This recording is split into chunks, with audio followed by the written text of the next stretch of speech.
Hi, Monica. Hello. Hi, good morning, Hi, everyone. Christy.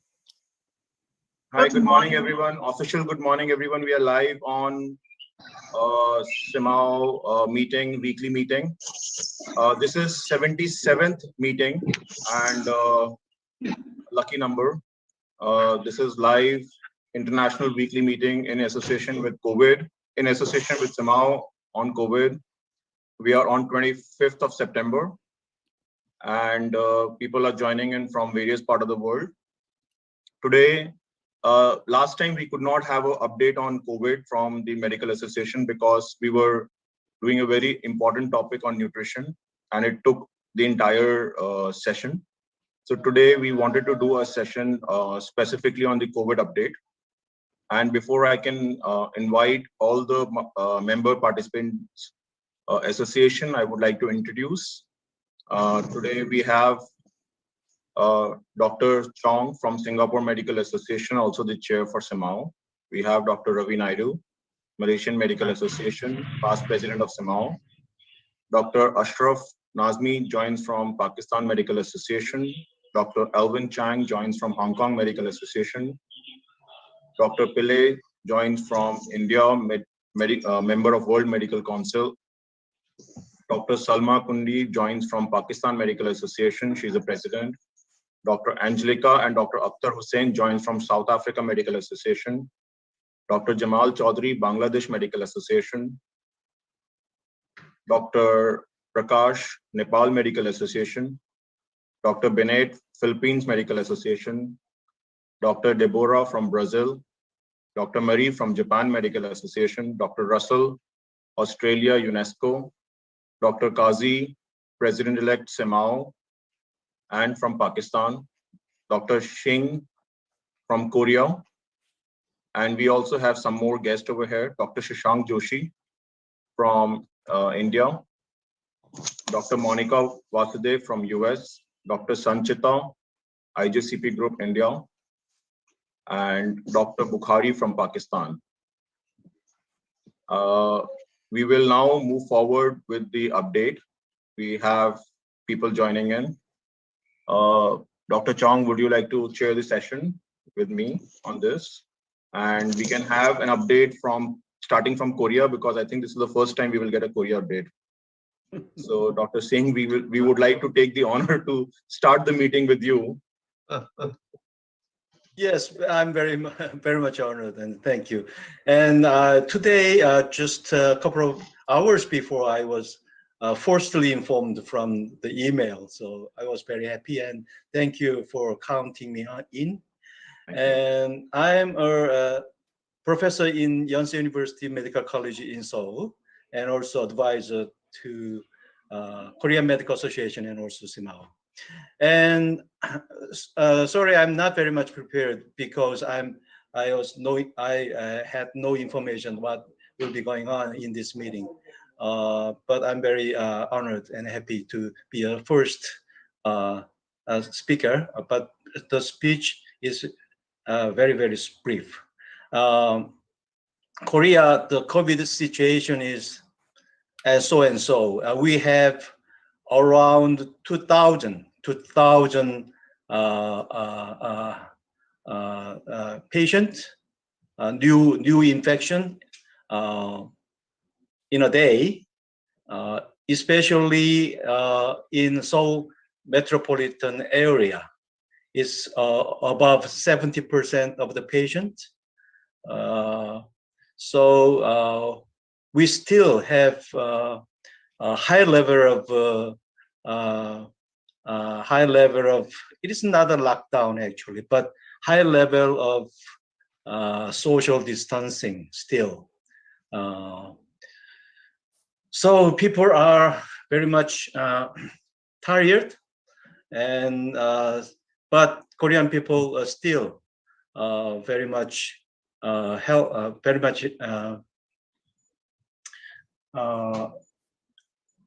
joined the government program for the social distancing. And the severity is slowed down, yes, coming down and down, and also mortality is very, very low. So we do not much worry about the severity or mortality. However, we are still worried about some new infection and variants like Delta or something like that. And infection and vaccination rate, first vaccination is all above 70%. However, the second booster is quite low still. It's under 40 or so. So now we are still going on for the vaccination. However, recently people are somewhat worried about the side effect of vaccination. So I think we need more risk communication for the vaccination side effects. That's all my report. Thank you. Thank you, Dr. Sin. Over to Chong. Thank you, Dr. Shin. And for all of you here, Dr. Shin was my predecessor. He was the chairman of CMAAO before me. Oh, yeah. So happy to see him back here. Okay, why don't we just start with Ravi from Malaysia to tell us what's happening. Thank you. Thank you. Well, we are now recording cases below 20,000 now. It's been for last 1 week, 15,000 cases. The worrying part is, of course, the number of deaths are in the region of 300 to 400 plus every day. But saying that, we have had 80% of our adult population have been vaccinated. They're now going on to the adolescents, from the colleges and universities. And they're now discussing about the booster doses for the frontliners and those senior citizens with comorbidities. We have not got any final outcome yet, but the ministry is in the process of having a discussion on this. However, I think from 1st of October, they're going to start vaccinating the booster doses for the frontliners. We do not know how that's going to work, but generally, I think we noticed that the frontliners should be given the booster dose, like our chairman, Dr. Chong, has given that he's increased after his booster dose, and so he's better off now. So I believe that is a good test for us, that he's an example for all of us. Okay, thank you. Thank you very much, Ravi. Dr. Chong, can it be Chaudhary, yes? Yeah, can it be some, because I had some question to Dr. Shane actually. Knowing from we're very glad that South Korea have joined here. So I was just asking, what is the just now, what is the number of infections you are facing now here per day? And Dr. Shane, do you hear me? You are muted. You are muted. You are muted. Yes. Sorry. Your question. Yeah. How many cases a day? Yeah. I missed your question. I have two questions actually to you, because actually you know about the infection, that is the number of infections per day, and the death also. Number two is what about the telemedicine? Actually, I heard a lot of concerns from your side when we are joining the physically CMAAO meeting. Here actually now it is randomly we are practicing during the COVID also, and also afterwards now it is lessened, but the telemedicine is extensive here now. So you had some sort of concern in your country regarding the telemedicine practices. Can you just enlighten us about the telemedicine practice there? Telemedicine in Korea, it is not very much popular. It is now under discussion, but it is not practically allowed. In some network of hospitals, they are now using in some extent, but now in Korea we do not allow telemedicine yet. But what is the point of concern actually that time actually? Because you know in Bangladesh we are just started and we are just foreseeing some sort of difficulties may we see like in Korea, so we can just overcome those problems. If you can just mention those things actually.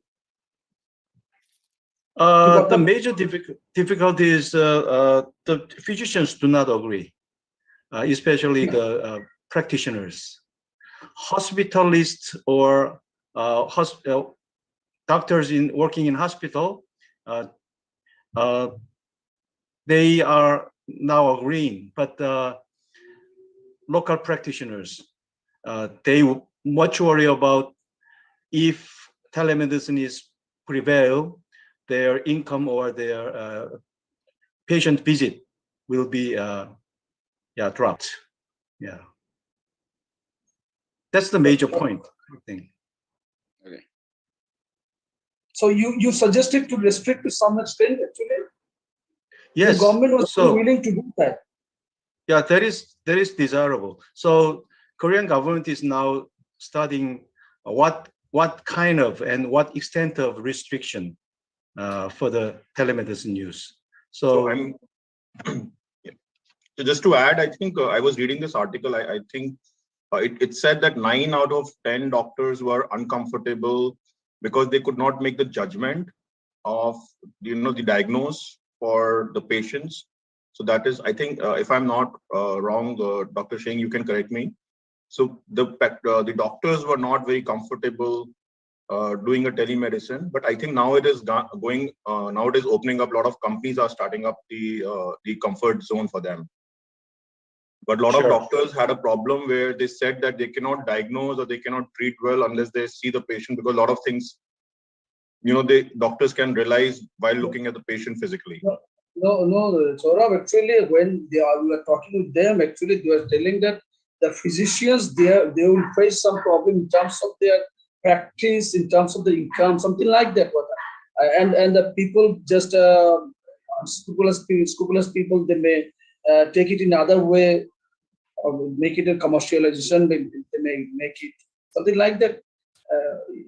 That is I heard. Is it Dr. Sheng? I think the problem with telemedicine in certain healthcare systems, like for example, in the Asian healthcare systems, is that funding access. Yeah, so I think these situations are quite complex. I understand where Dr. Shin is coming from about the KMA being up in arms against it. I understand, but it's a lot to do with the funding of the healthcare as well. So I think they are very concerned about a rice bowl issues here. So I think it's not so simple. It's not so straightforward. Yes, sure. Korea, as you know, the healthcare delivery system is very complete. So people want to go any kind of clinics or hospitals when they want. So, and accessibility is quite good. So even if we do not use telemedicine, people do not complain. Yeah. Patients. So yeah, patients do not complain about that. So I think so far our system is running very nicely. However, in the future, we do need some kind of some restricted use of telemedicine for the efficiency of healthcare delivery in this COVID situation. In fact, this pullback we have seen in most of the countries, not only in Korea. A lot of other countries have also shown that, and it's also the patient side. Also, they are also not very comfortable just taking a telemedicine. Just go 5 minutes, and they don't. It's like a miss out factor. Is that like doctor really? There was no connection issue. Did he really understand what was there? And even the patient side, the doctor says that, so in this scenario, Dr. KK actually started off where he said that you need to acknowledge the patient and the patient needs to acknowledge after what they have said, because it could be a connection issue. And you might have missed out a very important factor of telling when you're like, face to face, you don't have that problem. And when we are talking about technology, you might be joining from a remote area. You might not, connection could be an issue. So those pullback factors were always there. And it was something which, a lot of people were, it's a new for them. So it's always a pullback which is there. And interestingly enough, I looked into this aspect of it, which I didn't realize that Asians don't really like to see their doctors. For example, on a phone, they don't like FaceTime. They rather keep it because they apparently it's some cultural bias or something. It's quite interesting that they don't want to. For example, they're at home and they're in a mess. They don't want to see their doctor. In that state. Yeah, moreover, and also there's a privacy issue because when you're doing in a closed room, it's a different privacy. When you're doing on internet, it's hacked or something, Yeah. So there are a lot of example, issues. FaceTime isn't that popular in Asian cultures, as for the iPhone, as opposed to the SMS and so on. Messaging is more popular. Quite interesting. Some of these cultural biases. Yeah, in fact, this is an interesting topic. I can bring a speaker on this. This is something which is like something which Saurabh, can really help. Saurabh, can I say something? Dr. Sajjad, yes. Yeah. Actually, this is. I mean, you all are very absolutely correct. But the thing is that being a ENT surgeon, I'm a ENT surgeon practicing, and it's very difficult on the telemedicine that how can you just diagnose that there is a perforation on the tympanic membrane or not. So the people and the patients should want, they want to be that their tympanic membrane is intact or not. So if you examine them physically, then they will satisfied, okay, doctor have seen my ear and his diagnosis is correct. But on telemedicine or through this technology, I think at this moment, and Dr. Chong is absolutely right that we, the Asian, is more interested the telephone as a social media, WhatsApp, Facebook, and this all. We are not so much trained. The patients and the public are not so much trained with this. And but even then, this is a very helpful technology for the remote areas, for the villages, for the areas where the doctors are not available there or the technology is there. So it's very difficult for ENT and eyes and for these type of patients to diagnose for accurate diagnosis. Thank you very much. Thank you, Dr. Sajjad. Can I get Dr. Russell to speak next because he's leaving for a meeting shortly? So get Dr. Russell to update us on what's happening in Australia. Thank Dr. you. Russell? Thank you, Dr. Chong. Yeah, Australia, we continue to have two countries, two states. Half the country is in lockdown and cases are going up, and the other part, other 4 states have no cases, virtually no cases, but no moving between. But one good thing is that they are working on the vaccines, and so we are. I think around 70% has been reached, but as soon as it reaches 80%, they are going to. That's the agreement, national agreement, that they're going to open up, irrespective of cases or no cases. And so the whole focus now is on large centers besides the GP. Which is the Commonwealth. They have big centers opened up where you can walk in. Even drive-in vaccines centers are there. So that's pushing ahead with pretty much they brought in the Mrna, and so we've started. I think about 50% of the 12 to 16 years have all received their first dose of Mrna, and the Pfizer. So that continues, and so all are waiting now for there's been some protests and so forth, which you would have seen.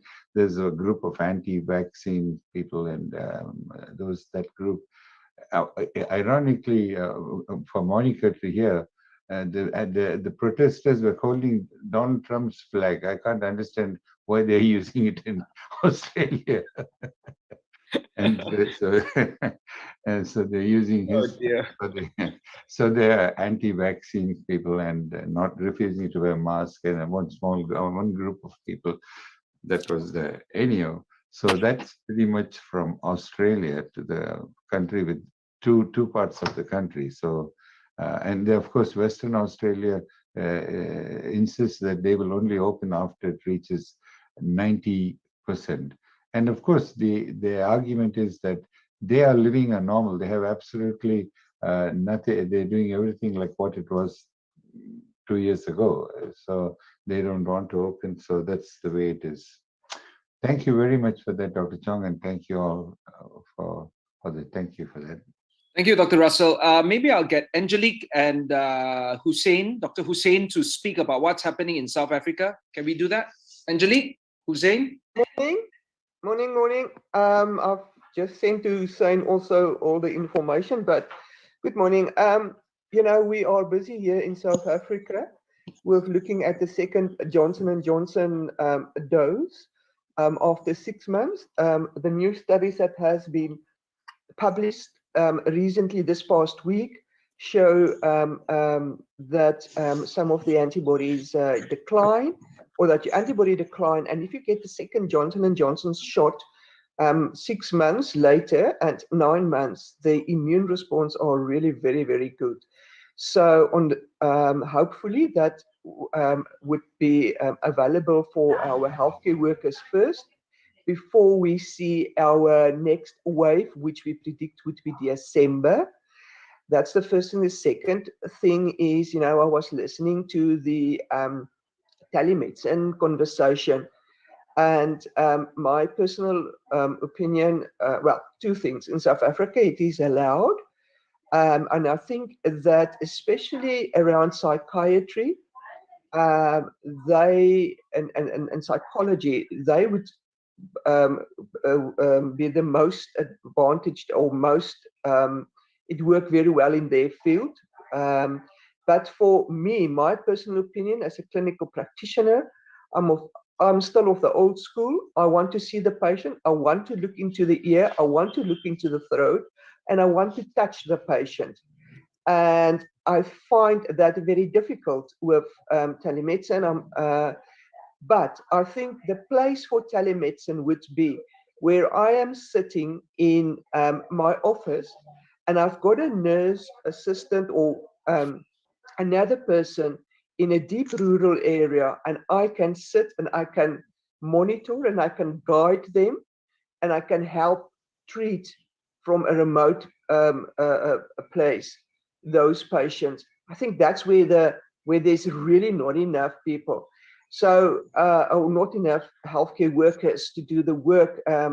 That's for me the value in telemedicine. Or when I want to, again, I can't send my patient to the specialist, and I want to have a consult with the specialist. In other places, I don't really think so, and I'm afraid we are going to lose the art of medicine if we keep on, in where patients can actually come and visit you. Remember, even in COVID-19, with the second and third wave, in our surgeries, we saw every patient I personally saw physically more than 600 patients were during the last wave that we had. And none of my personnel, and neither did I get COVID-19. We used the precautionary measurements that's supposed to be there. We strict with the patients. And that made me realize that we need to learn to live, how to examine patients during pandemics. Also, remember that everyone is now getting so afraid to get to the doctor that your non-communicable diseases, we are going to get a tsunami within the next 5 years of uncontrolled diabetes, HIV, TB, you name it, it's going to come. Because we have this thing that either you can do telemedicine, which I'm quite sure we miss a lot of clinical symptoms. Yes, there are gadgets out there that you can use, but that's only for the privileged because it's expensive. So for me, old school, I'm sorry, I'm very old school with that. And that's where I'll leave Dr. Atka to give you the numbers and the stats. Thanks. Thank you. Dr. Hussain? Thank you, Dr. Chong. Thank you. In South Africa, last 24 hours, 2,261 cases diagnosed, and the total death in last 24 hours is 312. And total 2.8 million cases has been reported and 2.7 million recovery. So our recovery rate is 95.2% at the moment. And total death is at 86,967 death reported. Still 50,000 is active cases of COVID-19. And 17.5 million tested confirmed till today. Total 6.9 out of 2,261 cases, but the average 9.2% from 5th of September to the 11th of September. Patient admitted, total admission 7,281 cases. People were admitted around the hospital in South Africa. Out of that, 1,100 of them in ICU, and 600 plus patients were on the ventilator. And that's in South Africa. Thank you, Chair. Thank you, Dr. Hussain and Dr. Atta. And can I have Dr. Chaudhary to tell us what's happening in Bangladesh first? Thank you so much, Mr. Chong, Mr. Chair. Actually, in Bangladesh, the number of infections per day is around 1,000 now only, and the number of deaths is 20 in the 20s only. So it's good now. Everything is open here. It's given the school, but yesterday I saw the news of getting the children getting infected in a school, and I don't know what the government is taking a decision regarding the vaccination. Actually, more than 20% has been given the first dose, and the second dose completed in near about 7%, like that. So we are giving this sometimes Pfizer, Moderna, Sinovac, and Sinopharm, and this 4. And AstraZeneca was previously there, but unfortunately, just 2 days back, came to know this is from the Serum Institute where we got initially this, but they are not accepting this Covishield. This is the name Covishield, but we know it is AstraZeneca vaccine, but I don't know why the UK government, they do not recognize it as a matter of entry into the country. So it's actually, we should, that previously Dr. Sajjad was very much vocal about this point. I also support his voice, because actually, you know, whichever vaccines WHO is endorsing, why the other countries are not endorsing this? This is the WHO should take this point out, because you know, this is the problem we face when we go abroad, and a lot of people going abroad, and they're facing a lot of problems in this regard. So from CMAAO, actually, if the WHO agrees and they endorse the vaccines, so that should be also endorsed by other countries. What is the harm? Because I know the WHO doesn't give permission or endorse the vaccines in a very simple way. Still, the Covaxin didn't get the nod. So that way, actually, you can see that why not the WHO should come up with this point, and they should also raise this point. And 2 other vaccines actually are on trial here. There are 2 Chinese vaccines. One of them is Mrna Vaccine, and another one is inactivated vaccine. So the Mrna Vaccine, initially we saw that they're claiming superiority over the US vaccines, Mrna vaccines. They are claiming that more than 95-97% they're claiming. So we don't know that phase 3 trial is going on here now. So this is all about Bangladesh, and Thank you so much. Thank you, Dr. Chaudhary. Can I have Dr. Salma, Dr. Sajjad, and Prof. Ashraf to update us on Pakistan, please? Okay, can I, with the permission of my President, Dr. Salma? Okay. Yes, the situation is in Pakistan is, thanks God, much better before, as before. Now, the number of cases is going down, and the last 24 hours, only 2,060 cases were reported, and the fatality rates is also going down. Only 42 patients died in the last 24 hours.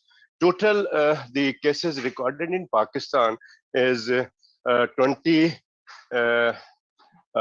It's about 12,36,888, and total death in Pakistan is 27,524. And near about the more important issue I already raised in the previous meetings, that in Pakistan 229 doctors have been died in all this duration of the COVID. And the important thing is that a few doctors, I think 8 to 10 doctors who were vaccinated, even then they have expired, and that is maybe because of their carelessness. And this is very unfortunate that we have lost 2 doctors with during pregnancy also. So, and they were also not vaccinated. So this is just for the information that the vaccinated people are much safer than the non-vaccinated people. What we have recorded here in Pakistan, that near about 85 to 90% of cases admitted or in the at home, they were not vaccinated. Only 10 to 15% infected persons are vaccinated, but mild to moderate symptom. So this is a situation, and the vaccine situation is very good. In Pakistan, 70 what you call 7 million. 70 million, sorry, 70 million people have been vaccinated till now. And in a day, near about I think hello, near about in a day, I think 1 million, rather I can say sometime 1 million people vaccinated in a day in Pakistan, or sometime less than that. So this is the situation. But with this report, I just want to know how many doctors are infected or died in other our country. And why? What are the reason, and how can we prevent them? Dr. Sajjad, can I have a question to you, if Dr. Chong allows me, regarding these doctors? Actually, you are just mentioning that certain doctors actually who are vaccinated and even then they die of COVID. Just can you say that whether they have too much comorbid? Yeah, a few were comorbid with diabetes and hypertension and obesity. But few were very healthy, young doctor. But the unfortunate situation was that when they get symptoms, they develop symptoms, they don't care. They used to do their routine works, and they thought that I am vaccinated. How can I got this virus again? So they realized when they got tested, and then after that they did all the preventive measures and treatment. But at that time it's too late. So we are just advising the people that when you have any problem like sore throat, like cold something or anything started, then you start thinking that maybe you have a coronavirus. So please take rest. Absolutely, please leave all your routine work. So in the beginning, if you are vaccinated, it will be settled down after 2-3 days. It will nothing goes to serious. So this is the situation. Everybody should very vocal and advise people to just be careful if you have any symptom in the beginning. So my question is, Dr. Hussain, yeah, I just like to know, those 7 doctors died. Is those vaccinated doctor, which vaccine is related majority death? it includes Sinopharm and Pfizer mostly. Okay. So actually, Dr. Akhtar was asking actually whether you can just differentiate that whether there was any Pfizer case also there in the seven casualties. Well, we can't differentiate, but the doctors who have died mostly were vaccinated with the Chinese vaccine, Sinopharm and the Sinovac. For a BBD, actually, we lost here, as Dr. Sajjad asked, actually, we lost more than 170 doctors here in Bangladesh so far. So far, okay. Yeah. sad to hear all this. Can I have further updates from Dr. Salma and Prof. Ashraf? Anything to say?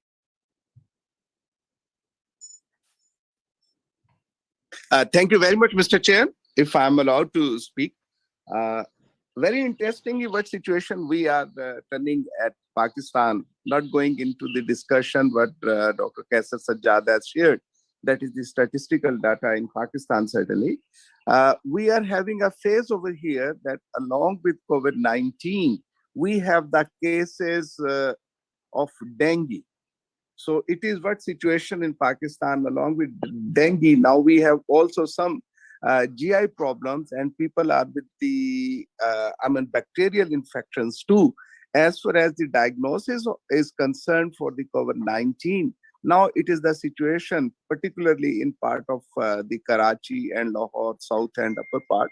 And this is what condition in Pakistan. And if I call it, not to be fair to saying that it is a very interesting situation in a way, that the diagnostic criteria or diagnosis for the patient suffering from the COVID, it is a bit now problem for us in Pakistan, but we are facing over here. In Lahore, we have about more than 500 cases of dengue. Unfortunately, we had a one death because of this dengue. Only one cannot say only one death or the only something. It is alarming for us as far as the situation is concerned, but it all is very much under control.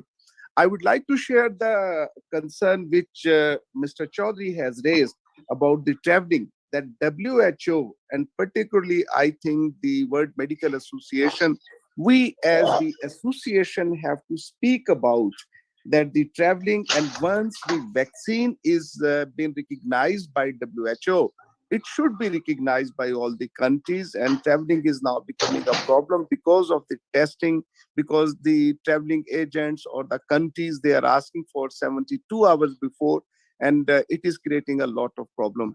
I think, Mr. Chair, that the CMAAO, we can also, or we shall write to the WHO and the countries and raise this point within the countries what we are representing as CMAAO, that the vaccination program or the vaccines which are recognized by WHO, that should be accepted by all the countries. I agree with Mr. Chaudhary that this is the situation which we have to deal with.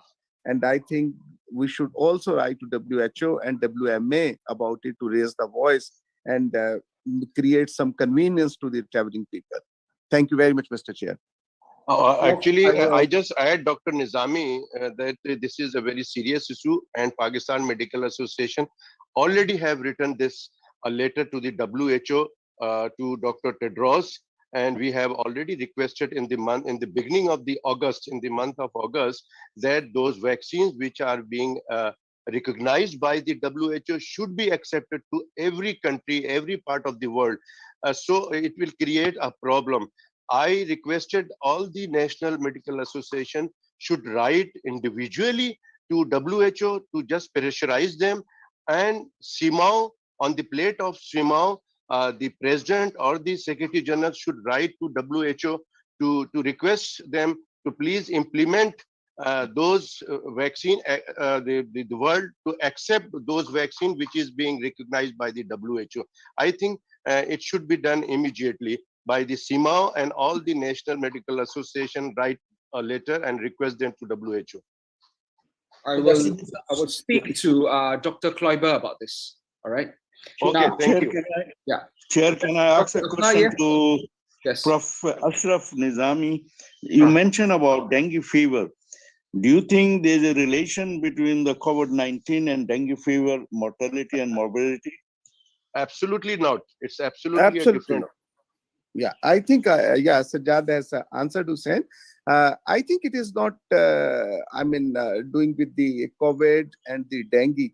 As you know that in Pakistan, and we have suffering from, and every cycle of dengue that comes after 2 years. Now it is a time that Pakistan is supposed to be, that we will have some dengue cases. And in between dengue and COVID, I think there is no relationship between these two diseases. Thank you, Dr. Nizami. Actually, Dr. Akhtar, actually in Bangladesh also we are having this problem. I know one case was having both the dengue and the COVID. Interestingly, yes, that is very just opposite. You know, the pictures and the treatment both are opposite. But I don't know how this will be mitigated. It's very interesting. Thank you.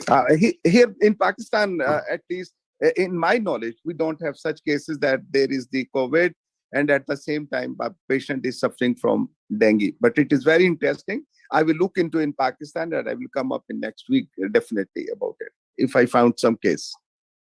Thank you, sir. Thank you. Thank you. Can we hear from Dr. Pillai on what's happening in India, and then Dr. Joshi? Thank you. Thank you. India, of course, the situation is under control. The last 1 week, the case load is coming down compared to yesterday. Today, we have 13% less number of cases. Even then, it comes to almost 29,000 cases. But then this is being contributed by mainly 2 states, Kerala and Maharashtra. If you look at, if you set these two apart, then we can say that it is absolutely sort of the second wave has tapered and stopped.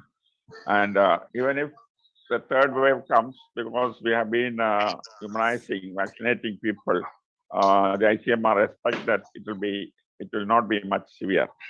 By now we have vaccinated 60% of our adult population, which comes to almost 80 crores of people have been vaccinated, either 1 or 2. So in that area, our performance has been very good. Even one day we could almost vaccinate 1.2 crores of people. So that is the level of vaccination that is being happening. Now that we are starting to open the schools, and the emphasis is now to consider vaccinating children from 12 to 14 years. So that is under consideration. Even the disabled people who cannot come to vaccine centers, door-to-door vaccination program definitely is being encouraged in the country. So generally we are, the situation is under control. Vaccine availability now is very good, and government is planning to sort of export vaccine, particularly to those countries where we have already made a promise of supplying vaccine. So that level of comfort definitely is there. Then pregnancy-related COVID mortality definitely is high. And so now the Gynecological Society is insisting that every pregnant woman should be vaccinated. And even that program is definitely picking up. When the adults were vaccinated, there was a increase in the number of cases in the children, but then those have been very mild, and almost there have been no deaths among the children who contract COVID. So that is generally the situation in our country. No lockout is there, but local confinement zones are there where the number of cases are high. our R value has come down to less than 1, which has been 1.2, 1.6. So that again is a comfort zone as far as India is concerned. Thank you. And so things are under control, and the third wave preparations are there, but we feel that is not going to happen in India. Thank you. Thank you, Dr. Pillai. Dr. Joshi, is Dr. Joshi around? And one word, let me add on regarding telemedicine. The Indian Medical Association is not encouraging telemedicine because most of our general practitioners are much senior and in remote areas where the 4-band is not sometimes available, and they are not very versed with telemedicine and all. So if that is encouraged, then general practice definitely will be taking a back seat, which definitely is not good for the healthcare of the country. But then telemedicine at sort of consultative level, a specialist can interact with another specialist regarding the patient's condition and not directly treating it. But to some extent, telemedicine is there. And another aspect is that the telemedicine will be taken up by commercial groups, and the role of the medical profession definitely will be marginalized. So for all these reasons, we are not encouraging telemedicine in our country. And on the other hand, we are seeing to it that the confidence level among general practitioners to go back to practice, we are building up, including giving PPE kit, mask, sanitizer, and things like that. Thank you. Thank you, Dr. Pillai. Dr. Chaudhary, you have something to ask? Yeah, Dr. Pillai, could you please enlighten us about the trial going on regarding the Mrna vaccine and other vaccines in India? And moreover, you were just mentioning which you were concerned actually we should get the vaccines from India.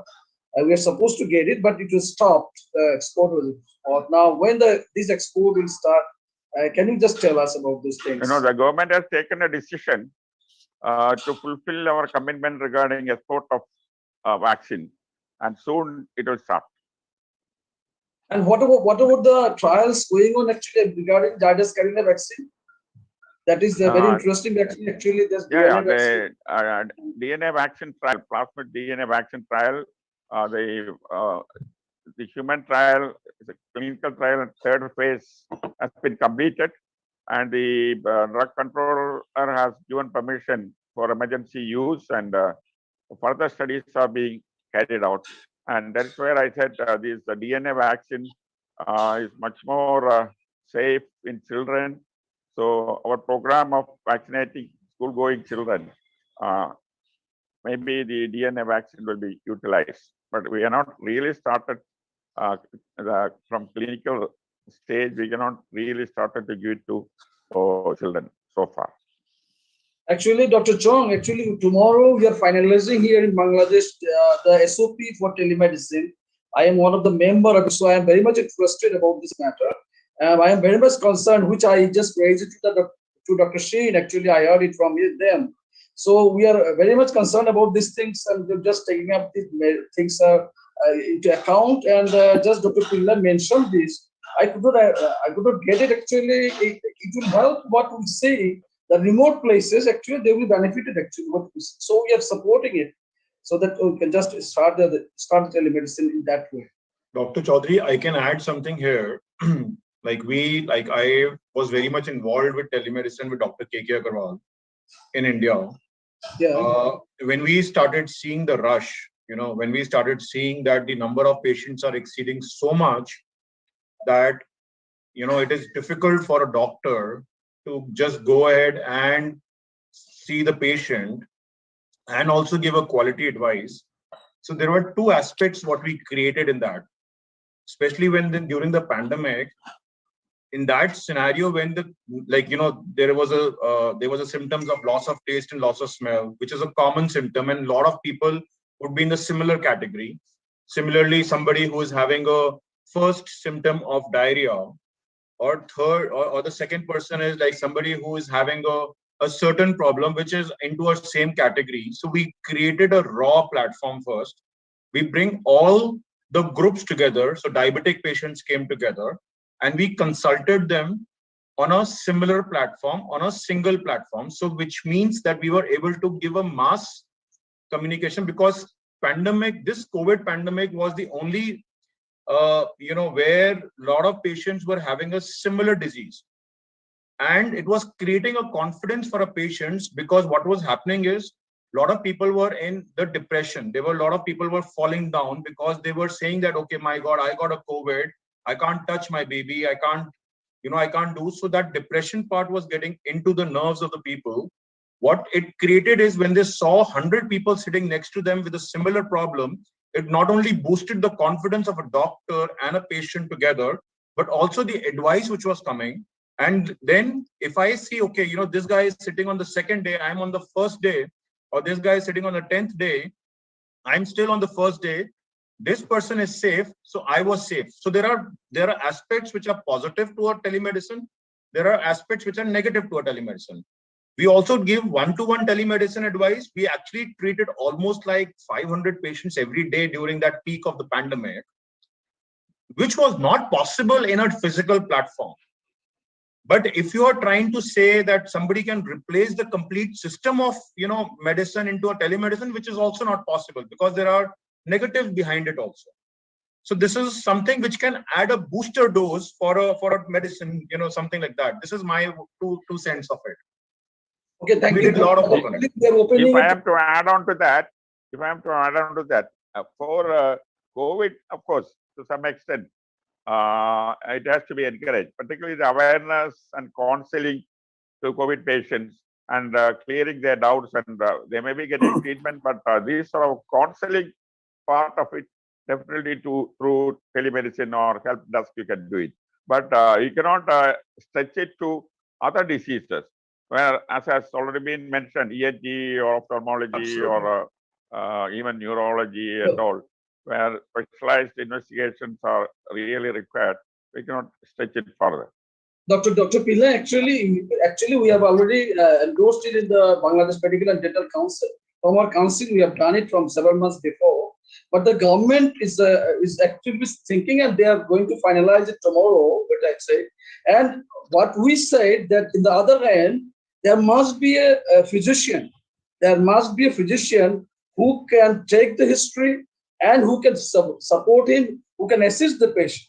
It's not that you can call the doctor from home and do take your treatment. It's not like that. So we have also restricted some sort of medicines can be allowed, not all. So this way the Bangladesh Medical Dental Council and the government itself are doing it.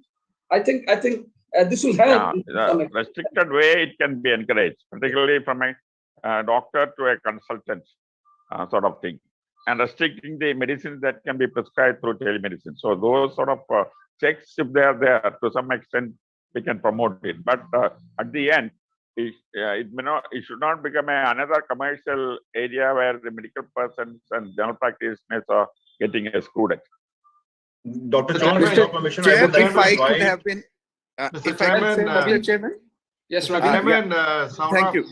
Mr. Chairman, Saurabh, I'd like to just make a comment here. It appears this telemedicine is a huge topic and seems to be of high interest. Absolutely. Maybe you all can arrange one session just on telemedicine. I will do that. I think maybe next week or week after next. The second thing that I would like to bring up is there is a lot of interest now about vaccination of children below 12 years old. Because of late in Malaysia, a lot of children, 3 years, 5 years, 7 years, have been infected with COVID. Probably if you can get, I don't know if Monica can help you to prepare and present this in the next 2-3 sessions or something like that, because these are of high interest. I see now that the telemedicine is a very huge topic, and we are now deviating from our own session now at the moment. Thank you. Absolutely. Thank you. Okay, if I may, I'll just give a few slides right now. I'm sorry, because I actually do have a slide on this that I can talk about for kids, and I can give you your answer today. Okay. Excellent.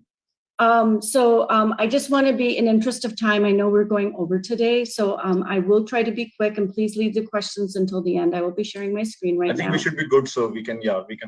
Can you enable my ability to share? Sorry, yeah. You're allowed now. Okay. Thank you. Okay, so what I'm just showing you now is the American experience right now. I showed a similar slide a couple of weeks ago. The light blue cases represent your adult cases and your child cases represent the navy blue. This represents week by week case spaces. This has been updated from the American Association of Pediatrics until September 16th. And what you're seeing is that you see a wave now that begins in August and it's continuing until September, representing the start of the school year. And most school has opened in person, very little virtual. There have been isolated areas and districts that have gone virtual as cases has increased, but by and large, the country has been in person for schooling. So what is our state of vaccination in the country? What you are seeing, and let's look at those who are 12 and older. So what you are seeing here, as I'm circling this number, 75% of those who are 12 and older have received at least one dose, and you're seeing about 65% that have received 2 doses. I think this is very promising because as we look into the lower age ranges, it's still important that we continue to address those who have received at least partial authority through EUA or full FDA approval to receive immunization. So this is the state of the immunization in the United States as of today. In terms of vaccine equity and making sure that there are vaccine doses, and in reference to the conversation that has happened today, President Biden wanted 70% of the world to be immunized by this time next year. He is sending 500 million doses in 2022. There's been comments and there has been criticism about the timeline of what he's trying to do, and he's really encouraging some of the other nations to donate as well. The other criticism is why are we donating vaccines? Should we be donating money so that other nations can purchase the vaccines? But of course, there is the inability to procure those vaccines right now. But there are efforts, and this was in news, as you can see, that was released on Wednesday, that's 22nd of September. Now let's talk about boosters, because boosters has been a big topic this week in the United States. This is coming from the Morbidity and Mortality Weekly Report, which comes from the CDC. And what I've highlighted in the yellow box here is showing those who've had vaccine efficacy of 91%, that's 14 to 120 days after vaccination. But then when we look beyond the 120 days of full vaccination, that you're seeing a 14% decrease to 77%, and this is coming from the CDC. So we're seeing that the vaccine efficacy is dropping as time exceeds from the time of the second dose or your complete immunization. If you're looking at those with severe illness, in comparing those who receive a booster versus those who do not receive a booster in age 60 and older, there's a 19.5 adjusted rate ratio in terms of having a severe illness if you are if you've not received the booster dose. So there is a 20-fold benefit in those who are over the age of 60 for receiving the booster dose. So what's been happening this week? It's been a busy week. We had the Vaccine-Related Biological Products Advisory Committee, which is an FDA advisory committee, who recommended that 16-2 in favor of against the booster for 16 and older, so looking for a blanket booster for 16 and older. They voted unanimously in favor of those over the age of 65 and judged to be high risk of severe COVID 6 months after the initial vaccine dose. This seems to be in line with what the rest of the world has agreed upon. In terms of healthcare workers and others at high risk, they did recommend that those who are at occupational exposure should receive this as well. So when we're talking about physicians or healthcare workers that who are vaccinated and who are passing away from COVID, one of the issues that we can, or factors that we can address, is that we received our vaccinations so early in the cycle of vaccine availability. And we are more than 6 months out in the majority of cases when vaccines became available. So if we're catching COVID now, then theoretically we have a higher risk of having a higher risk of morbidity and mortality. because of the anticipated waning of the vaccine. So in this FDA advisory committee, they recommended the healthcare workers and those at high risk for occupational exposure should receive this as well. So the US has had 1 million people prior to this week's news who had already received the booster dose, and that data is being looked at, and I don't have that data today. So now let's look at the CDC Advisory Committee on Immunization Practices. So this is Friday night, this is the 24th evening for me right now, so 24 hours ago, this was released, and they voted 15-0 unanimously to recommend booster dose for Americans age 65 and older, and those patients who are in long-term care facilities. So again, this is in line with what the majority of people agree upon. And those who are they fully recommended giving a single booster dose to people between the ages of 50 and 64 with certain high-risk conditions by a vote of 13-2. But the question of whether to recommend based on individual benefit and risk for those between 18 and 49 with underlying medical conditions was a little bit narrow in terms of how they voted for this. So those between 18 and 49 with underlying medical conditions were recommended to receive a booster dose. They voted against a booster dose for 18 to 64 who were at risk of COVID-19 due to their occupation or living conditions. So that would be the healthcare workers.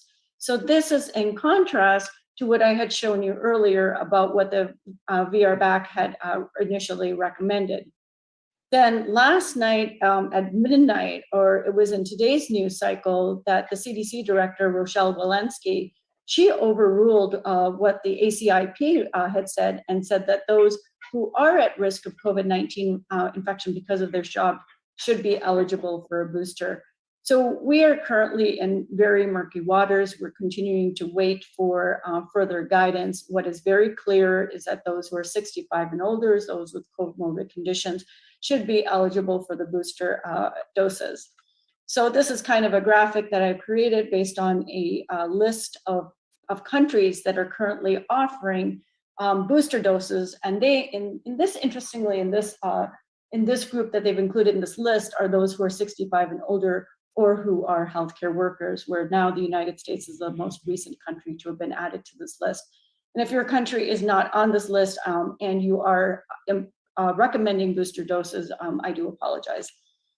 Okay, so now let's go back to the original way that I started this conversation was that what is the data for children? And especially for our children that are going back to school in this academic cycle. So this is news from Monday, from 5 days ago. And what they found is that Pfizer-BioNTech showed that in their trial this is their news release in children who are 5 to 11 years, that they had efficacy. Now they defined efficacy by neutralizing antibody responses rather than hospitalizations, pneumonia, severe disease, or death. So this is what they looked for as their endpoint, and they looked for neutralizing antibody responses. These children received a dose that was 10 micrograms, 21 days apart, and that dose is 1/3 of what has been recommended for those that are 12 and older who get 30 micrograms and older. So right now, this data is being reviewed. I believe when this news came out on Monday, that what I had heard was that they were anticipating that the FDA would have a decision about use in this age population by October. And that would be around the time that we receive the seasonal influenza immunization as well. We do know that the influenza immunization is safe to be given in conjunction with the COVID-19 vaccine. And thus we would be able to address the multiple viral infections that can be found in our school children. So that's the end of what I had prepared quickly for today, just to give you an update as to where we are in the United States. Can I say something, Monica? I did my neutralizing antibody test. We call it CPAS here in Singapore.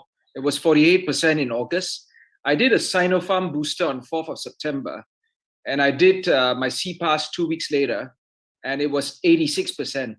So this was a mix and match situation. I wasn't eligible for the healthcare booster because it's only for those who are 60 and above in Singapore. They've since revised that to 50 and above yesterday. But, you know, it was quite interesting that my CPAS neutralizing antibody was boosted by the Chinese inactivated vaccine. Yes. I'm just going to share my opinion. This is my personal opinion. I've mentioned it before, but I believe that mixing and matching vaccines of mRNA and viral vector, and it'll be interesting to see in the future with the DNA vaccine and with the Novavax, which I also know is undergoing trials in India, which is a protein subunit-based vaccine, that if you employ two different vaccines of two different mechanisms of action, that you will stimulate immunity, whether it be B cell, T cell. I think that you will have much better benefit. So I've received doses of Moderna. I would love to receive a dose of Novavax, for example, if that was available, because that would cause it. But in any case, I believe that boosters will be required and will be beneficial. So thank you. I know that was a little bit lengthy, but I covered a lot of information there. Yeah. And what is the cutoff for the neutralizing antibody in the children's trial? Did they mention? I don't, because all they'd mentioned was this was the press release. I didn't actually see the primary data. Okay, we have unpublished data in Singapore that shows that an 80% neutralizing antibody level is very protective. So that's our. Dr. Chong, is it the result of a trial? No. It's just unpublished data. Somebody showed it to me. So quite interesting. We don't have a trial. Dr. Monica, why it's not determined actually? So many days have passed. Is that minimum? This is cut off. What Dr. Chong was. We have not done this. This is not being done clinically in the United States. We have really discouraged the measuring of antibodies in clinical practice. So we don't routinely do this. So I think that's why we don't have a culture of cutoff. And the access to like ambulatory testing is not as robust as we've seen in other countries. No, all right. Can I just show? I'm just sharing screen to show you what's happening in Singapore. So unfortunately, our cases in Singapore have now exploded. We have 1,500 cases as of today or yesterday, and the situation here is we have 82% vaccinated with two doses and 84% vaccinated with one dose. And the total number of people vaccinated in Singapore eligible will be 92% because 8% are children below the age of 12. So we're almost there, almost fully covered, but yet we have a large number of cases. We have about 1,500 cases a day now. So most of them are very mild. Numbers in ICU are very few.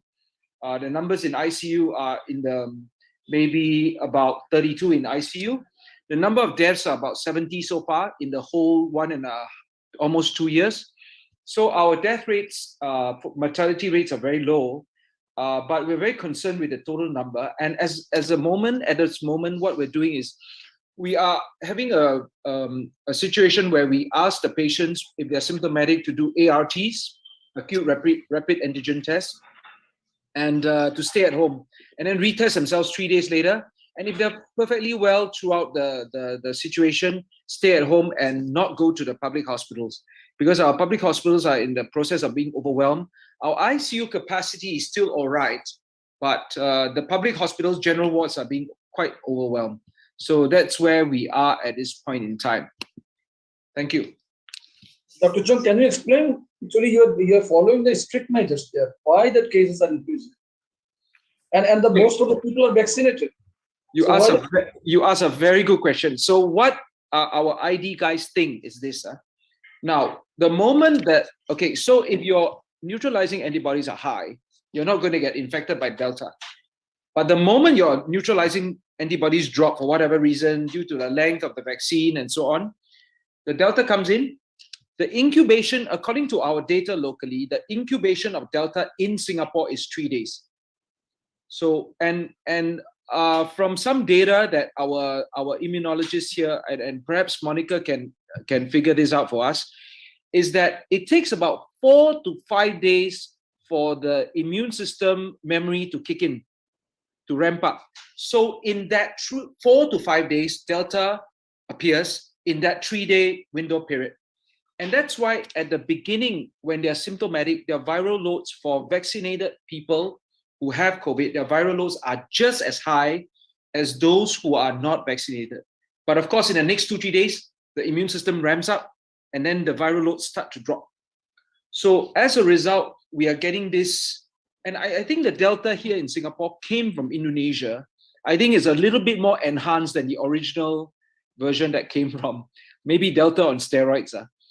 So this is what we think is happening in Singapore. And we're getting 1,500 cases as of yesterday. So it's a bit shocking, but fortunately, the majority of them, because we're all heavily vaccinated here, are very mild and asymptomatic. Monica, would you like to comment on what I said about that window? Yeah, I'm actually trying to find a graphic right now because I had it in one of my presentations where it gives you kind of like the timeline of the B cells and the T cells. Yeah, I'm just like going through all my presentations right now. So let me see if I can find it. So what we have in Singapore is we have fantastic public health measures. We have the TTIQ, test, trace, isolate, quarantine, masking. We have a Trace Together app, 100% of the population using it. We managed to reduce the R0 from 6 to 8. We figure it's 6 here in Singapore. The Delta here is 6 to 1.45. And even then, we're getting 1,500 cases a day. So also, I think in Singapore, the migrant workers are also being quarantined and in lockdown. Yeah, they're all in lockdown. So we, I mean, I don't have a good answer for you, Dr. Chow, but Monica can share some light. Dr. Chow, whether the nasal vaccine can help you?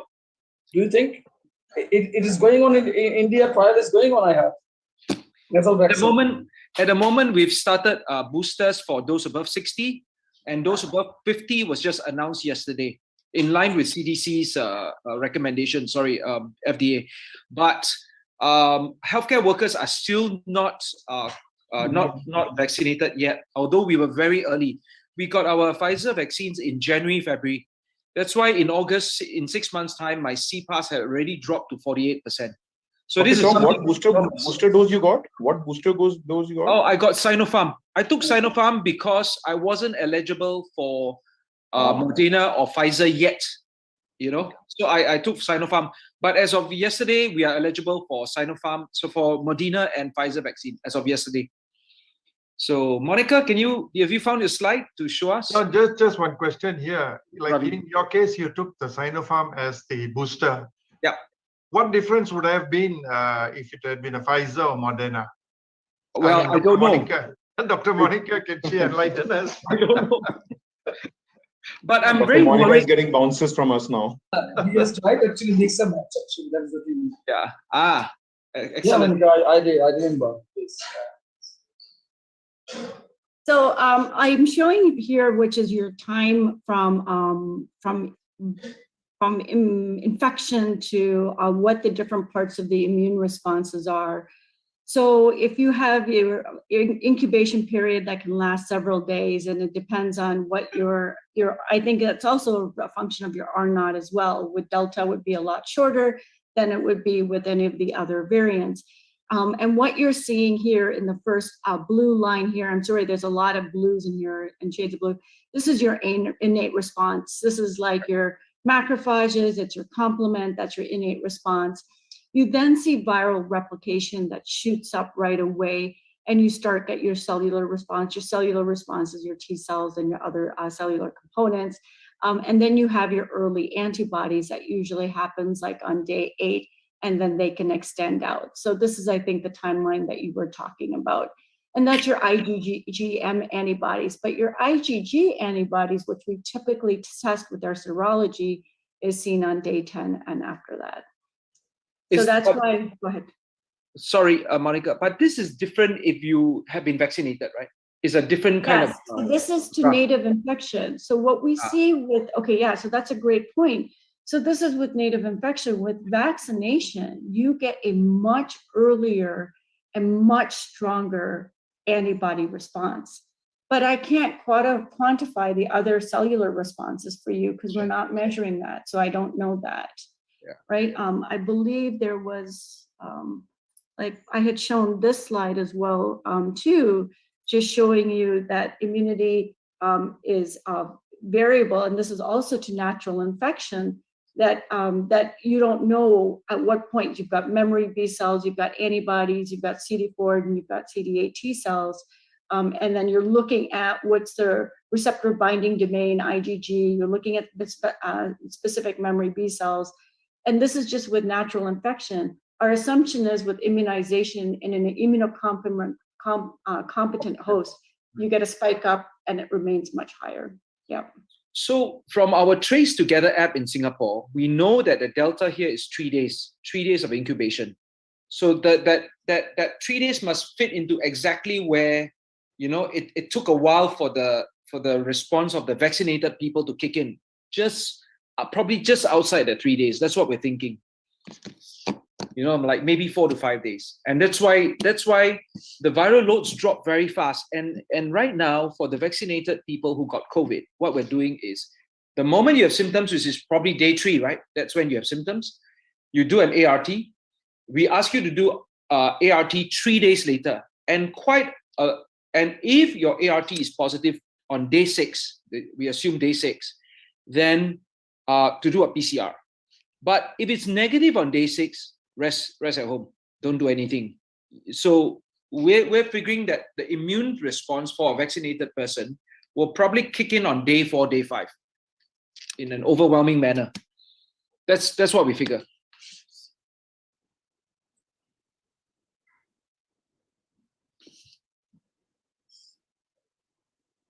We hope to see your data being published. Yeah, I hope so too. Yeah, well, because anything that you publish, right? Everything, the information is coming out so fast, and everything that we publish is based on a variant that was existent, you know, that time. Yeah. Okay. Left with, we can continue because we just have 8 minutes left, and it was a good discussion. Yeah. Okay, thank you. So I think a very good discussion on what's happening, and I think telemedicine and the pediatric issue was kind of covered by Dr. Vasudev, by Monica. So I think we look forward to a telemedicine module next. And if is there anything else that anybody wants to bring up? If not, we can call a meeting to a close for the first time. I think we have Alvin here. Is Alvin? I just saw him joining in. Alvin is not here. I just saw him 5 minutes back. He's not Or here. he just left. He must have left. Comes and goes. Dr. Prakash also left. Dr. Prakash is there. Oh, then we have time. Dr. Wazik Kazi, anything to talk to us about? Dr. Kazi? Yeah, Dr. Kazi has just joined. Yeah, Dr. Kazi, has he got anything? Okay, thank you, Chang. It's wonderful listening to this excellent presentation by Monica, and it was wonderful knowing the importance of booster dose and what are the guidelines available and how we can proceed with that. So it was wonderful. Thank you for allowing. Thank you. Welcome, Dr. Ghazi. And anyone else has anything to say before we call a close to our meeting today? We should cover up our 6 minutes, otherwise next time they will ask us to. There's one thing I forgot to tell. Prof. Ashraf, I understand you're running for WMA president. Would you have something to say to us, Prof. Ashraf? Yeah, thank you very much, Dr. Chong, that you have given me this opportunity. Yes, it's true that I have been nominated by my National Medical Association, Pakistan Medical Association, supported by some other countries too, to run the election for the position of President World Medical Association. Simply, I will request to all of you for the kind support and certainly to take the flag high of the CMAAO. Hence, I have been serving and served as first vice president and good colleague to all of you. So this is what I can request or I can say about it. Thank you very much. Dr. Chong. Dr. Chong. Yes, Dr. Sajjad. Yes. Yeah, I, on behalf of the Pakistan Medical Association and as a Secretary General Pakistan Medical Association, request all our friends to vote Dr. Ashraf Nizami as a presidential candidate. So this is my request to all of you. Thank you very much. Okay, I think CMAAO definitely will back one of our own. CMAAO will definitely back one of our own persons for WMA president. I think we Always. all know what to do. That's- So everyone, please do so. Please inform your MNAs to cast a vote for Prof. Ashraf. All right, and we wish him all the best. Good So, luck. thank you very much. Good luck. Thank Prof. you very Ashraf. much. Thank you very much, Mr. Chair. Thank you. You know, Thank you. actually, Dr. Chong, from Yes, today's Dr. Chaudhary. meeting, actually, that the question was raised regarding the acceptance of this vaccines throughout the world, which are recognized or endorsed by the WHO. So CMAAO should write a letter to WHO and even to the WMA, so that in the WMA conference, which is coming up on 7th October, we should raise this voice together, so that we are not suffering anymore in case of trouble. Actually.